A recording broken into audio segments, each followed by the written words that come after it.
Hey gang, it's been a minute. We're here and we're gonna talk today about the Conjuring series as a whole, leading into Last Rites coming out this Friday. Cannot wait. So I'm going to kind of recap each of the movies in timeline order, maybe editorialize here and there, try to be as brief and succinct as possible. So if you feel like I left out any important details, leave it down in the comments. Let's get cracking.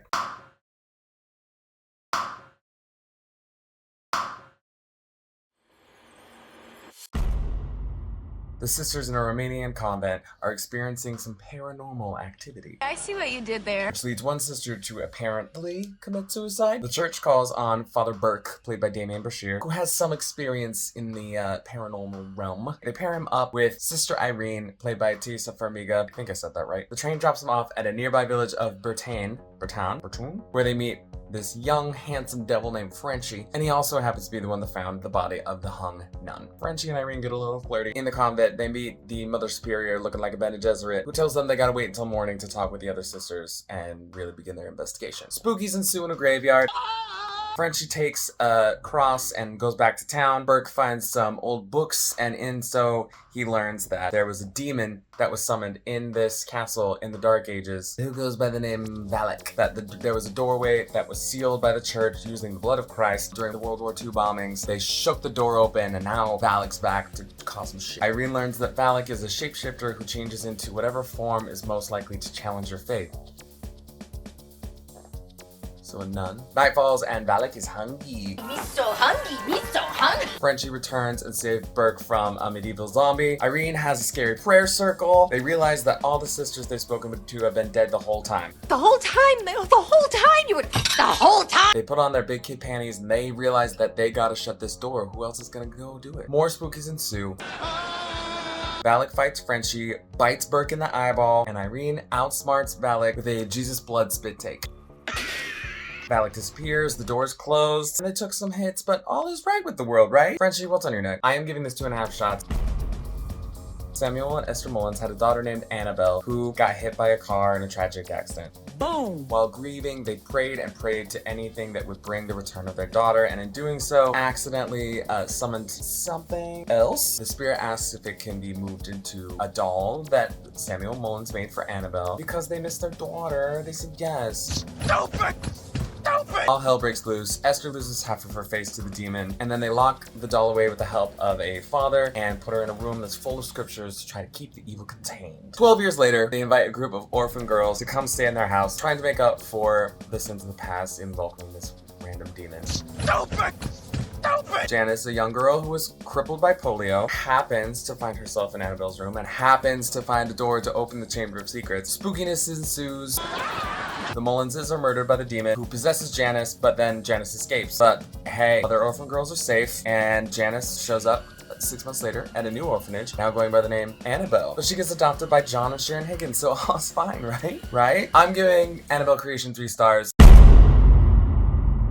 Sister Irene is now rocking it in an Italian convent where tales of what had happened 4 years earlier are kind of becoming mythologized into like this ghost story level of crazy. She's asked to help Sister Deborah, played by Storm Reed, assimilate into nun life. Irene reveals that her father sent her mother away for having the same visions that she's been having for most of her adult life too. Family trauma! Well, yes! When a father is mysteriously murdered in France, the church calls upon Irene to come and investigate, revealing a pattern of systematic murders throughout Europe. They believe Valak is back and send her on her way to go and start this investigation. Also, Father Burke is killed off screen. Sister Deborah stows away on the train and we're off to France. Meanwhile, Frenchie has found himself working as a handyman at this French boarding school. I am the truest repairman! He's befriended a young student and her mother, because he's got to flirt a little bit. Valak is in him. Boom! Spookies ensue. Irene and Deborah arrive in France and head straight to the archive. They discover that Valak is hunting down a valuable religious relic, you know, because we're in a Dan Brown novel. Demons, omens, codes, monks, Da Vinci. And that the last known location was a monastery, turned winery, turned boarding school. Meanwhile, Valak takes a hold of Frenchie and she wants that MacGuffin right the F now. Deborah and Irene arrive. Irene figures out this crazy puzzle, gets the MacGuffin. They wind up in the basement winery. Frenchie overpowers Irene. Valak appears newly powered up and ready to set Irene ablaze. But remember how her mom had powers? So does Irene. So she unblazons herself. And her and Deborah bless the wine that they're all standing in, forcing Valak to vacate Frenchie and disapparates. And all is right with the world, right? Frenchie? I'll just call the Warrens. I'm giving The Nun 2 3.5 shots. John is a medical student whose wife is pregnant and has a weird affection for dolls, and one day he brings home a Mullins original. John and Mia live next to the Higginses, who adopted not Annabelle at the end of the last film. 12 years later, not Annabelle has run away to join the hippies, aka a satanic cult. Oh, okay. Not Annabelle comes home I see what you did there. with her boyfriend and they kill her parents. Then they decide to go kill John and Mia. Mia gets stabbed and John is about to get not Annabelle. She runs away into the nursery and locks the door. The police arrive, kill the boyfriend, and break into the nursery to see that not Annabelle has slit her throat in some sort of weird ritual, transfers the demon into another Mullins product. The doll creeps Mia out and John decides to throw her away. Spookies ensue.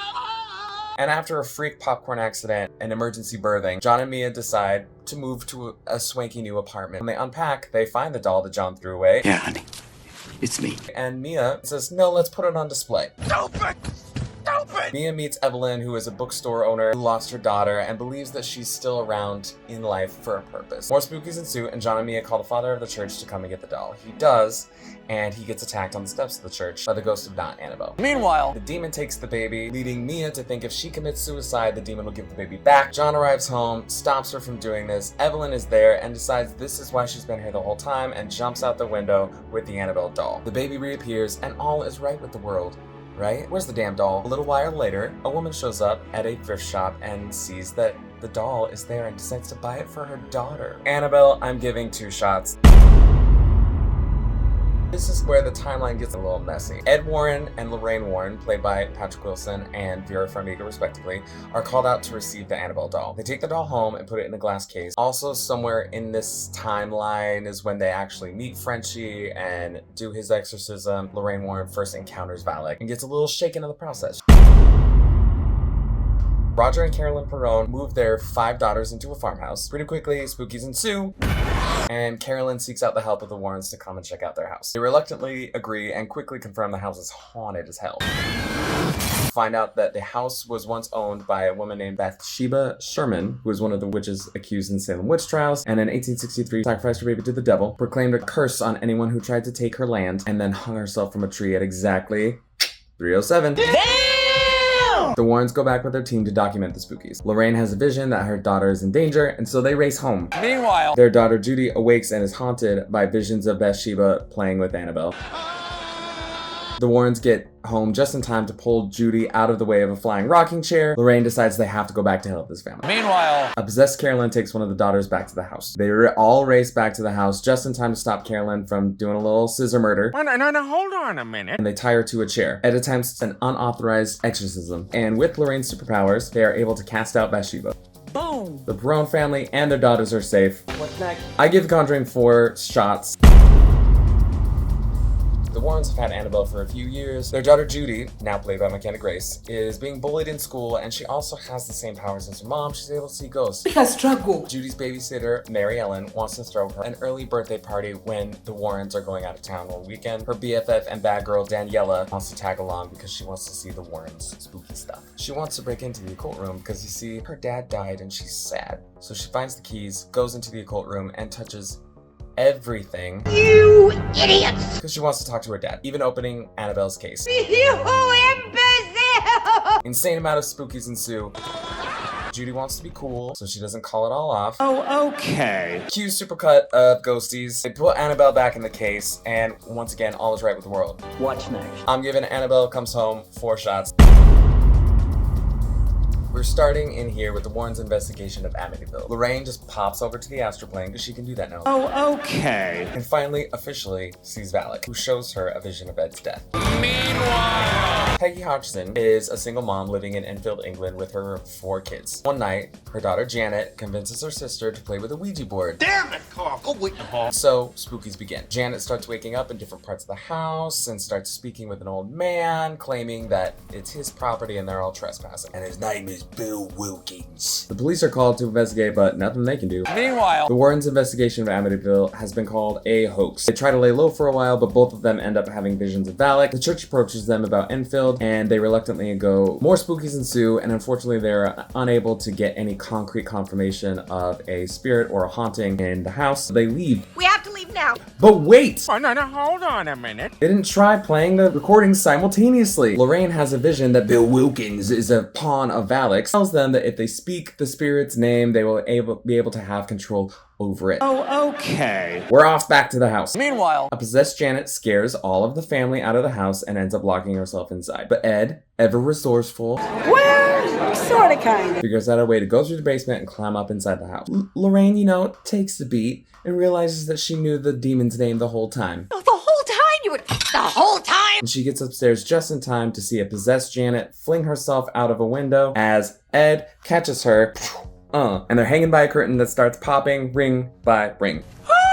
Valak finally appears, Lorraine calls it by its name, and back to hell it goes, right? Lorraine pulls Ed and Janet up, preventing the death she saw in the vision, and once again, all is right with the world. Peggy and the kids are all safe. What's next? I'm gonna give this 4.5 shots.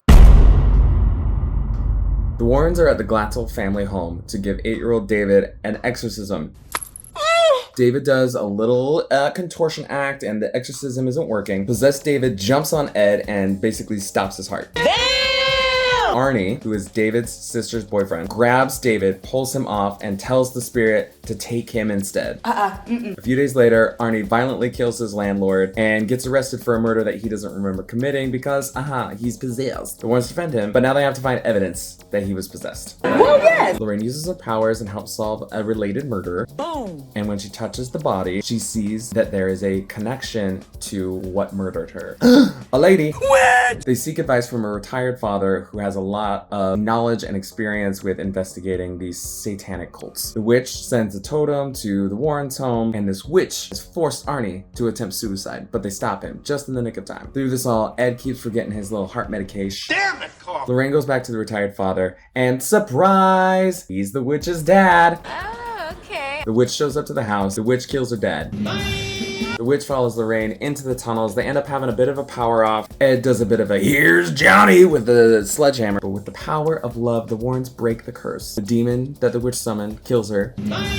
Arnie is safe. I mean, he had to go to jail for 5 years, but he's alive, right? What's next? I'm giving this 2 shots, but what about you? What's your favorite Conjuring movie? Are you excited? If you like this video and you want to see more things like this, don't forget to like, share, and subscribe. Leave comments. Let me know that you liked it. Okay, and I'll see you for the next one.